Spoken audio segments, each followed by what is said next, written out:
What's going on, everyone? It's your boy Kilo here, and we back with some Week 3 NFL predictions. Now, last week, Week 2, we went 8-7 on our picks. You know, there was a lot of things that happened that we just couldn't predict. It is what it is, and then now we're back to hopefully improve on our record and do a little better in Week 3. So without further ado, let's get right into it. So first up, we have the Tennessee Titans at the Cleveland Browns. First, I want to say prayers go out to Nick Chubb. You know, he suffered a gruesome injury against the Pittsburgh Steelers. He also suffered a similar type injury in college, so having two gruesome injuries in your career, it must suck, and prayers go out to him and his family, and hopefully he can make a speedy recovery, and hopefully we can get to see Nick Chubb play some more football again. But with that said, the Cleveland Browns went out inside Kareem Hunt. I don't even know if he's going to play this week. It's short notice, so I think Jerome Ford is still going to be their primary running back. The Tennessee Titans have the #1 run defense in the NFL, so it looks like it's going to be tough for the Cleveland Browns to run the ball anyway. Deshaun Watson and that Cleveland Browns offense is just not playing up to par, and they just look sloppy and just not that great. Now, Amari Cooper was hurt, but he did end up playing against the Steelers, so at least they have a good receiver to throw to, but overall, that offense just looks rough. Tennessee, they're healthy for the most part. I think Derrick Henry's banged up, but he should be good to go. I think the Titans can nudge this one out. The Browns are 3.5-point favorites in this game, but I like the Titans to win. Moving on, we have the Houston Texans against the Jacksonville Jaguars. Now, the Jaguars are 9-point favorites. There's not really much to say about this game. The Texans are not that great. CJ Stroud looks promising. He looks like he could be a good quarterback in the NFL. The offensive line is abysmal. They can't get any type of run game going. You know, the receivers are okay. Defense is just letting anyone score on them. They're just not a good football team. The Jacksonville Jaguars have a nice offense. You know, they came back down to earth last week against the Chiefs, but overall they have a very explosive offense. They're playing good defense, and I think they beat the Texans very easily. Next, we have the Indianapolis Colts against the Baltimore Ravens. The Ravens are 7.5-point favorites in this game for good reasons. Anthony Richardson is in concussion protocol, and he might not play, so it's looking like Gardner Minshew is going to get the start for the Colts.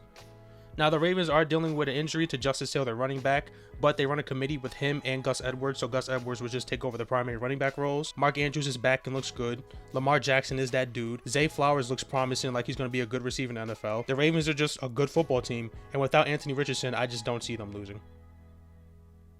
Next, we have the Denver Broncos against the Miami Dolphins. Now, the Dolphins are 6.5-point favorites. The offense looks amazing. Tyreek Hill is that guy. Jalen Waddle is that guy. Even Raheem Mostert was getting on action last week. He'd had a pretty solid performance. The Broncos, on the other hand, they didn't improve. You know, they completed a Hail Mary but failed on a 2-point conversion, so they could have easily beat the Commanders last week, but they didn't. It's looking like Sean Payton is not too happy with the way Russell Wilson is playing, but he looks better than he did last year. That's all we can say, but I just think this Dolphins offense is going to be too much for the Broncos to handle. Next, we have the New England Patriots against the New York Jets. Now, as everyone knows, Aaron Rodgers is out for the season with a torn Achilles. But surprisingly, the Jets are only 2.5-point dogs in this game. I don't know why the line is so low. Because Zach Wilson looks bad. He looks like the Zach Wilson we all know he was. Not a good quarterback, which is why they got Rodgers in the first place. Breece Hall got 4 carries last week. I don't know what that was about. Breece Hall went on Twitter to let his frustrations be known that he's Breece Hall. He shouldn't be getting 4 carries. And there's just not much to say about this Jets team, man. They have a good defense. You know, Sauce Gardner also went on Twitter to vent his frustrations a little bit. People doubting him and his corner capabilities, but I just don't see much hope for this Jets team. You know, they are 2.5-point dogs in this game, so Vegas thinks they have a chance, but I like the Patriots to win this game. Even after that failed 4th down conversion with their lineman last week against the Dolphins, I think they should have gave it to them. I don't know why the refs were being like that. If I was a ref, I would have gave it to the Patriots because it makes good football, but it is what it is. But I like the Patriots to bounce back and beat the Jets. Next, we have the Pittsburgh Steelers against the Las Vegas Raiders. The Raiders are surprisingly 2.5-point favorites in this game. I don't know what that's about. Maybe there's information that I've missed. The Steelers do look terrible. You know, they didn't beat the Browns last week because they were the better football team. They beat the Browns because the Browns just played terribly. Now, Jacoby Myers and Devontae Adams both have injuries, but it looks like they're both should be good to go. The run game in Las Vegas is terrible. Josh Jacobs, their premier running back, had -2 rushing yards. To be fair, it was against the Buffalo Bills defense, but still. Chandler Jones is also going crazy on Instagram, tagging LeBron James and Kodak Black. Like, I don't know. This is just a big old mess in Las Vegas, and they just look like an incompetent football franchise. Now, going over to the Steelers, they don't look any better. Kenny Pickett looks like he can't play football. That's exactly what I said last week. The kid looks bad. in their own home stadium, the fans were chanting that their offensive coordinator Canada needs to be fired because the play calling is just abysmal over there. I don't know what they're doing on offense over there. This team is solely carried by their defense, more specifically TJ Watt. Like I said last week against the Browns, this team is carried by TJ Watt, and now Minka's hurt, so Minka might not even play. It's just two dumpster fire teams playing off, but I do think that the Pittsburgh Steelers will get the win because they do have TJ Watt as their saving grace. Next, we have the Buffalo Bills against the Commanders. There's not much to say about this game. The Buffalo Bills are one of the best teams in the NFL. Josh Allen stopped the turnovers, and they destroyed the Las Vegas Raiders. To be fair, the Raiders are the Raiders. We just talked about them. But yeah, there's not much to say. I think the Bills' defense is too much for the Commanders to compete with, and I like the Bills to score a lot of points. And with that good defense, I do not like the Commanders to score a lot of points. And that results in a Buffalo Bills win. Oh, also, the Buffalo Bills are 6.5-point favorites in that game, so I like them to also cover that. Next, we have the Los Angeles Chargers against the Minnesota Vikings. The Vikings are 1-point favorites. Austin Eckler is not playing for the Chargers. Like I said last week when they lost to the Titans, they look like frauds. Keenan Allen is doing his thing out there. Mike Williams looks competent, but without Austin Eckler, I don't know. They're just like falling apart. I don't know, man. Cam Akers got traded to the Vikings, so him and Alexander Mattison are going to have a mid-off to see who could be the most mid running back you've ever seen. I don't really understand that trade. It doesn't really help them. Cam Akers is not that great of a running back. I don't know. They still have Jetters. Cousins looks solid. The defense looks decent. They play decent against the Eagles. This is a toss-up. Like I said, the Vikings are 1-point favorites. No Eckler. No, I'm going to take the Chargers to win. I just don't see the Chargers starting the season 0-3. Maybe I'm wrong. Maybe I'm going to regret this decision. Maybe they get steamrolled by the Vikings, but it should be a close game. It should be a pretty high-scoring game, but I just like the Chargers to get on the win column. Next, we have the Chicago Bears against the Kansas City Chiefs. The Chiefs are 12.5-point favorites in this game, to no surprise. Justin Fields looks lost out there. I'm pretty sure he came out and said it had to do with coaching. They're like, he feels robotic, and just the coaching is I guess the coaching is restricting him, and he's not able to play how he wants to play. But the Bears just look terrible. We don't need to spend much time on this. I like the Chiefs to destroy the Bears. It shouldn't even be a close game. Next, we have the Los Angeles Rams against the Cincinnati Bengals. Surprisingly, the Bengals are 2.5-point favorites. I don't know why. Because the Rams look amazing. Their offense is clicking. Puka Nacua and Tutu Atwell are shocking receivers. Like, I don't know why they're playing so good. Kyron Williams looks like he's a good little running back over there, too. Like, their offense is just clicking on all cylinders. And, of course, they have Aaron Donald on defense. And when you look at the Bengals, they're struggling. You know, they improved last week against the Baltimore Ravens, but the Bengals are struggling. Like, I don't know what's going on. And then we're hearing reports that Joe Burrow re-aggravated his calf, and so he might not play. I don't know, man. This Bengals team doesn't look good. And now they might not have their starting quarterback, Joe Burrow, who they just paid all that money in the offseason. I like the Los Angeles Rams to win this game with or without Burrow in the starting lineup. Next, we have the New York Giants against the San Francisco 49ers. This is the Thursday night game, which will be played tonight. Today is Thursday. The 49ers, like I said last week, they look like the best team in the NFL. They're 10.5-point favorites. The Giants lost Saquon, so they're running with Matt Breida at running back.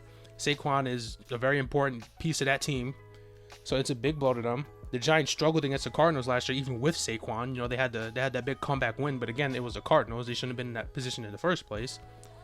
I just think the Niners will easily beat the Giants, especially with no Saquon. Like, Saquon does everything for them. Like, I just don't think Matt Breida is going to be able to get anything going against this 49ers defense, and it's going to make the Giants one-dimensional where they're going to have to throw the ball all game. You still have Danny Dimes who can out and scramble for you, but I just don't think it's going to be enough to beat the 49ers. Next, we have the Atlanta Falcons at the Detroit Lions. Lions are 3.5-point favorites in this game. Like I said last week, the Falcons... No, I will say the Falcons' pass game did improve. Bijan Robinson looks like that dude. Like, he looked like he might be a top 3 running back in the NFL. That might be a little prematurely, but he's looking nice over there. But the pass game, it improved a little bit, but it's still not that great. They really can't get anything going. The defense is solid. You know, they got the win against the Packers. But I don't know, man. I like Detroit to win. I like Detroit to beat the Falcons.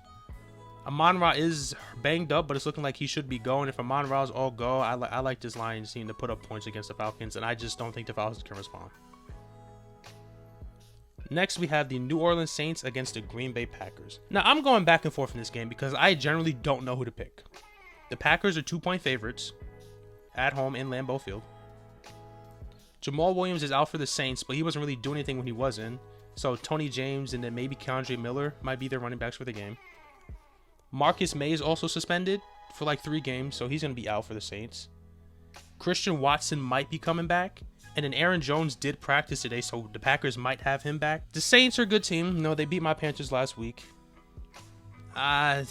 This one's a toss-up for me, but I do like the Green Bay Packers to get the win. I think if they're getting Watson and Jones back, I like the Packers to edge out a win against the Saints.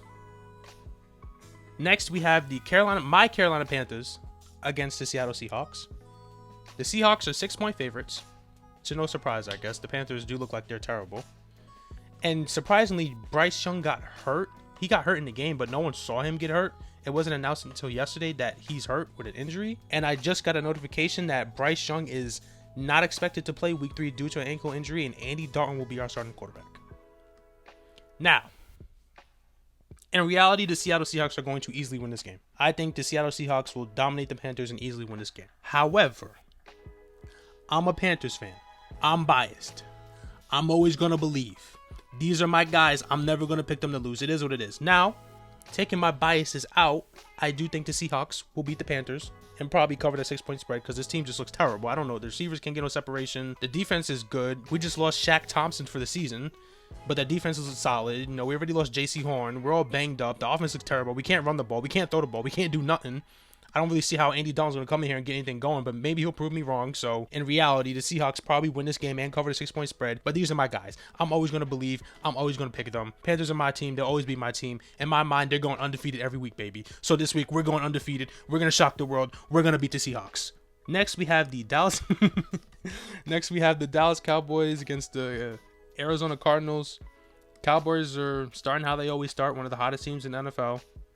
They look like they should be Super Bowl contenders, but we all know it's the Cowboys, so they'll fold eventually. The Cowboys are 12-point favorites, though, and I believe they're going to get Brandon Cooks back. That defense looks ferocious. Micah Parsons is that dude, one of the best defensive players in the NFL.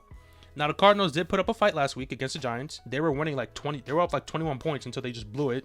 I don't know how that happened, but I don't think that'll happen against the Cowboys. I like the Cowboys to take a commanding lead and just have their way with the Arizona Cardinals for the entire game. This should be an easy win for the Cowboys. And lastly, we have the Philadelphia Eagles against the Tampa Bay Buccaneers. The Eagles are 5-point favorites. They got off to an extremely slow start last week against the Minnesota Vikings. Had people questioning whether Jalen Hurts belonged in the NFL as a quarterback or not. It was just bad, but ultimately they got the win. Relied on DeAndre Swift. He had an amazing game.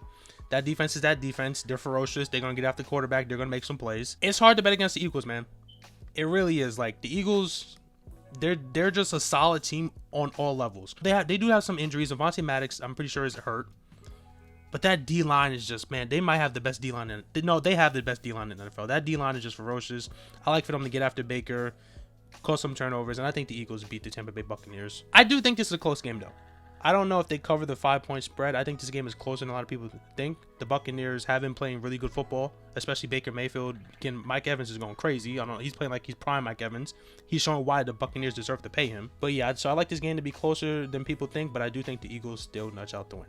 So that's going to do it for my Week 3 NFL predictions. I appreciate everyone sticking around and watching this video. I really do. Let me know who's your team down in the comments. Who you rooting for, you know, who's on your fantasy team. So which teams are you supporting? What guys you want to do good, man? And hope everyone has a good day. And let's enjoy some football, ladies and gentlemen. It's been your boy Kilo, out.